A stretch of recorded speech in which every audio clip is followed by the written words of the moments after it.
नमस्कार दोस्तों। एक बार फिर स्वागत है आपका डीजे साइंस क्लासेज में। हम आपको बताते हैं कि माध्यमिक शिक्षा बोर्ड राजस्थान ने अब की बार जो विज्ञान विषय का पेपर पैटर्न है वो किस प्रकार रखा है। तो मैं आपको बताना चाहता हूँ कि इस पेपर में 4 खंड बनाए गए हैं, जिसमें से ए खंड जो है उसमें आपको बहुविकल्पात्मक क्वेश्चन दिए जाएंगे, जिसमें 4 विकल्प होंगे, उनमें से एक आपको चुनना होगा। और ये इन क्वेश्चनों की संख्या होगी आपकी 12 क्वेश्चन तक आपको ऑप्शन दिए जाएंगे, जिनमें से आपको एक ऑप्शन चुनना है।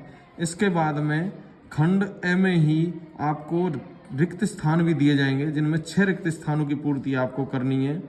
इसी प्रकार से एक एक नंबर के आपको 1, 2, 3, 4 कुल मिला के 12 क्वेश्चन और दिए जाएंगे, जो एक एक नंबर के आपको मिलेंगे। इसके बाद में खंड ब आएगा।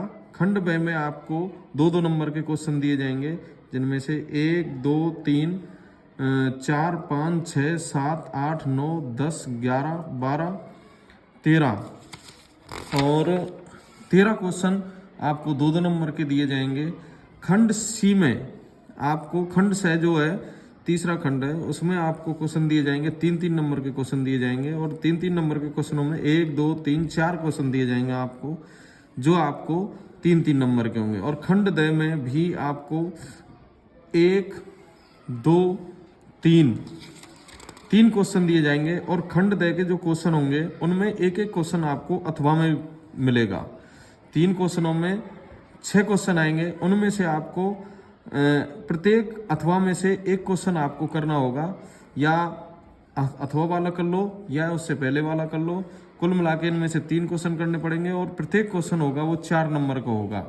विज्ञान में दोस्तों जो खंड द में जो क्वेश्चन दिए जाएंगे उनमें पॉइंट बने हुए आएंगे, और प्रत्येक पॉइंट के अंक आपको जोड़ के बता दिए जाएंगे कि भाई ये पॉइंट इतने नंबर का है, ये पॉइंट इतने नंबर का है। इसी प्रकार से सभी सवालों में आपको ये पॉइंट बनाए हुए दिखाई देंगे। तो सबसे पहले बात करते हैं बहुविकल्पात्मक जो क्वेश्चन है उनकी। जैसे इसमें पहला क्वेश्चन दिया हुआ है, मानव में फुफ्फुस किस तंत्र का भाग है। तो इसका जो विकल्प दिए हैं वो 4 हैं, पोषण, उत्सर्जन, श्वसन और परिसंचरण। तो इसका उत्तर आपका आएगा दोस्तों द। इसके बाद में निम्न में से कौन सा पादप हार्मोन है। इंसुलिन ये मानव हार्मोन है, थायरॉक्सिन ये भी मानव हार्मोन है, एस्ट्रोजन ये भी मानव हार्मोन है, लेकिन ये जो ऑक्सिन है ये पादप हार्मोन में गिना जाएगा, जो एक वृद्धि हार्मोन कहलाता है। तीसरा क्वेश्चन ऐसे ही इसमें ये दिया हुआ है कि कौन से वैज्ञानिक को आनुवांशिकता का जनक कहते हैं। तो इसका उत्तर आएगा आपका ग्रेगर जॉन मेंडल। जो मेंडल दिया हुआ है वो उत्तर आएगा इसका। इसी के साथ में अगला क्वेश्चन है, निम्न में से किस रसायन का उपयोग फोटोग्राफी में होता है। तो इसका उत्तर आएगा silver bromide, AgBr। Silver bromide श्वेत श्याम फोटोग्राफी में इसका उपयोग किया जाता है, जिसको आप कह सकते हो ब्लैक एंड व्हाइट जो फोटोग्राफी होती थी, जो पहले रील जो चलती थी, उस पर सिल्वर ब्रोमाइड का लेपन किया जाता है। और ये सिल्वर ब्रोमाइड जो अपघटित होता है वो प्रकाश अपघटन की क्रिया के दौरान अपघटित होता है। इसके बाद में जो अगला प्लास्टर ऑफ पेरिस का रासायनिक सूत्र, जो जिप्सम है उसमें से 1.5 अणु हाइड्रोजन के निकल के अर्ध हाइड्रेट बचता है, और इसका उत्तर आएगा ब। इसी के साथ में छठा क्वेश्चन है, निम्न में से उत्कृष्ट गैस कौन सी है। उत्कृष्ट गैस जो होती है हीलियम, आपका इसका उत्तर आएगा। बाकी के ये उत्कृष्ट गैस है नहीं है। इसी के साथ में अगला क्वेश्चन जो 7वां क्वेश्चन है, किस प्रकाशीय घटना के कारण पानी में रखी छड़ मुड़ी दिखती है। तो इसमें उत्तर आएगा किस प्रकाशीय घटना के कारण पानी में रखी छड़ मुड़ी दिखती है। इसमें आएगा आपका अपवर्तन। इसी के साथ में स्वस्थ नेत्र के किस भाग पर वस्तु का प्रतिबिंब बनता है। तो आपका उत्तर आएगा दृष्टिपटल, जो रेटिना होता है उस पर इसका प्रतिबिंब बनेगा, और प्रतिबिंब हमेशा उल्टा होगा, वास्तविक होगा। विद्युत शक्ति का ऐसा ही मात्रक आपको वाट मिलेगा। और 10वां क्वेश्चन है, निम्न में से कौन नवीनीकरणीय संसाधन है? देखो, अनवीनीकरणीय और नवीनीकरणीय। जो जीवाश्म ईंधन है वो अनवीनीकरणीय संसाधनों में आता है, जैसे पेट्रोल है, कोयला है, प्राकृतिक गैस है, ये जीवाश्म ईंधन है, ये अनवीनीकरणीय संसाधन है, जबकि सौर ऊर्जा एक नवीनीकरणीय संसाधन है। इसी प्रकार से निम्न में से आहार श्रृंखला का निर्माण करते हैं, तो घास, गेहूं, आम, ये नहीं हो सकता। घास बिल्कुल ब उत्तर आएगा इसका। घास को बकरी खाती है और बकरी को मानव खा जाता है, या बकरे को मानव खा जाता है। ऐसे ही बकरी, गाय, हाथी ये नहीं हो सकता। घास, मछली, बकरी ये नहीं हो सकती। ऐसे ही टेहरी बांध कहाँ बना हुआ है? ये बांध आपका गंगा नदी पे बना हुआ है।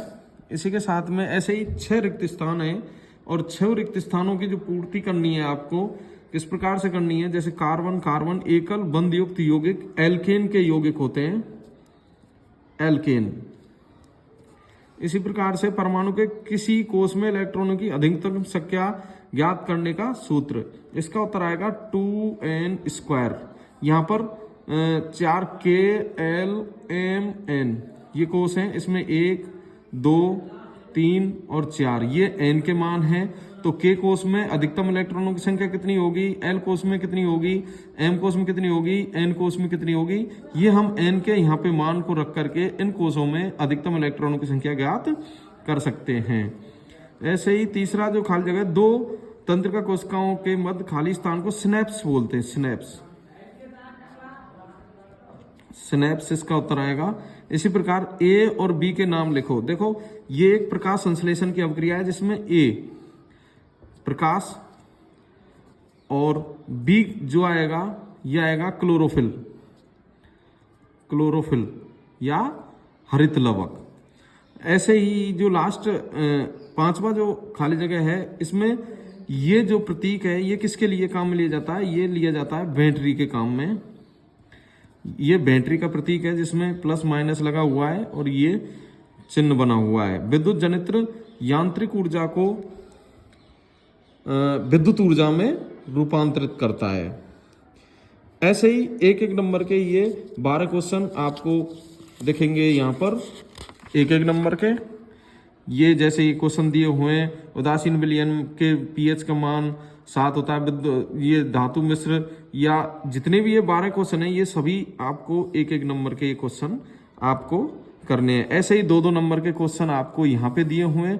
प्रत्येक क्वेश्चन के आंसर आपको 2-2 नंबर के यहाँ पर खंड ब में करने हैं। ऐसे ही खंड स और खंड द। इसी प्रकार से आपको यहाँ पर ये जो पेपर माध्यमिक शिक्षा बोर्ड ने 2022-23 में जो पेपर का पैटर्न तैयार किया है, वो इस प्रकार से तैयार किया है कि आप इस पेपर को किस प्रकार से हल कर सकते हैं। बिल्कुल सेम टू सेम ऐसा ही आपको पेपर आएगा। क्वेश्चन आपको अलग हो सकते हैं, लेकिन पैटर्न आपको माध्यमिक शिक्षा बोर्ड में माध्यमिक शिक्षा बोर्ड के पेपर में यही मिलेगा। धन्यवाद दोस्तों।